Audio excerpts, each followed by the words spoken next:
अस्सलाम वालेकुम वालेकुम सलाम। भाई, की हाल है? दुआवां जी। की नाम ਤੁਹਾਡਾ? गुलफाम शहजाद जी। ਗੁਰਫਾਮ ਸ਼ਹਜ਼ਾਦ। ਇਹ ਕਿਹੜਾ ਕਰੇਲਾ ਲਾਇਆ? ये असि जी टीपू F1 लाया जी। ਟੀਪੂ F1। हाँ जी। ਇਹ ਅੱਗੇ ਵੀ ਕਦੀ ਲਗਾਇਆ? नहीं जी पहली दफा लाया जी। ਅੱਛਾ पहले असि होर वैरायटियां लांदे सी। ਅੱਛਾ। ऐ दफा भाई सलीम हुणां दे कहंदे वैरायटी लाई है। ਤੇ ਕੀ ਕਹਿੰਦੇ ਟੀਪੂ ਦੇ ਬਾਰੇ? माशाल्लाह बहुत अच्छी चमक है दी। ਅੱਛਾ लेंथ भी बहुत अच्छी है ਸਹੀ। ते एवरेज भी बहुत अच्छी है माशाल्लाह। ਮਤਲਬ ਤੁਹਾਨੂੰ ਪਸੰਦ ਆਈ हाँ ਵੈਰਾਈਟੀ? जी बिल्कुल सानू पसंद ਪਹਿਲੀ है। ਦਫਾ ਲਗਾ ਕੇ? हाँ जी पहली दफा लाया। ਅੱਛਾ ਅੱਛਾ।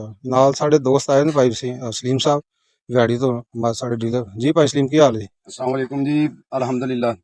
ਸੁਣਾਓ कैसी वैरायटी जनाब? माशाल्लाह जी माशाल्लाह, जिमीदार बहुत खुश है जी। अच्छा सही।